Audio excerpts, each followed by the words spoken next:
I am not exaggerating when I say the new Peaky Blinders The Immortal Man movie is truly a masterpiece that is a perfect ending for the TV show. So here's my full spoiler-free thoughts on the best and worst parts of the film. The movie takes place during World War II, where Tommy Shelby has kind of removed himself from the life of the Peaky Blinders, the rest of his family, and is kind of just living in this like self-imposed exile and really just going through a lot right now. But of course, things start getting crazy because there is a Nazi plot breaking out that has huge implications for World War II, and his son Duke is now running the Peaky Blinders and is being more reckless than Tommy Shelby ever was. And I was really worried this was going to ruin the ending of season 6 that I already thought was a great ending for the TV show, but I was blown away by every single second of this movie. Cillian Murphy is just as brilliant as always as Tommy Shelby in this movie. And if you're going to ask if you have to watch the TV show before you're watching this movie, the answer is 100% yes. You're doing yourself a disservice by not watching Peaky Blinders anyways, but you will get so much more out of it because this really does play like a best hits album at a lot of points because there's so many great callbacks to things from the very first episode of the series. We're answering so many unanswered questions from the original Peaky Blinders show. But at the same time, there's lots of very bold and different things in this movie that I absolutely loved. It's probably some of the eeriest stuff we've seen in the entire Peaky Blinders series. We're really getting into Tommy Shelby's gypsy side here. And yes, there is lots of returning characters from the Peaky Blinders series, obviously, but a lot of the focus is actually on brand new characters like Barry Keoghan playing Duke, who is Tommy Shelby's son, who we really only hear about mostly in the Peaky Blinders series. It took me a little bit to adjust to Barry Keoghan as his character and kind of seeing him run this new era of the Peaky Blinders, but as the movie went on, I started to really buy him as this character and really enjoyed his performance here. There's some really powerful scenes with him in this film. I mean, Rebecca Ferguson is pretty incredible in everything she's in, but this is no exception. Her new character adds a great new dynamic to this movie, and her chemistry with Tommy Shelby and different scenes between them are really great. You also get a really fun and dark performance from Tim Roth here. He is just so diabolical in this movie. If I have to be a little critical before getting into more glaring praise for this movie, the pacing did feel a little awkward to me watching this film, but I don't think it's actually because the pacing of the movie's off.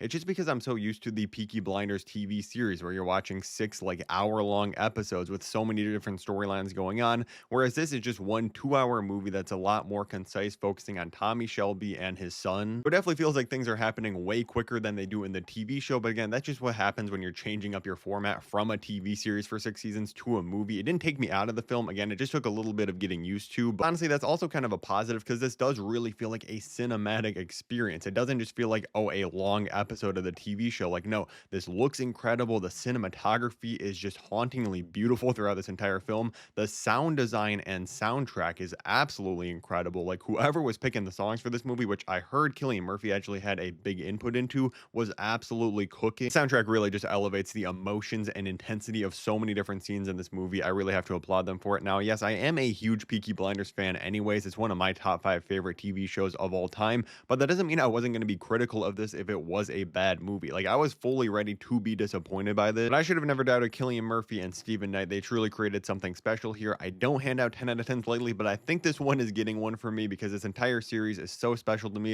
and I'm so happy with how it ended. Now, if you want to see all my movie reviews for all the latest releases, click the playlist above my head right now, and thank you so much for watching.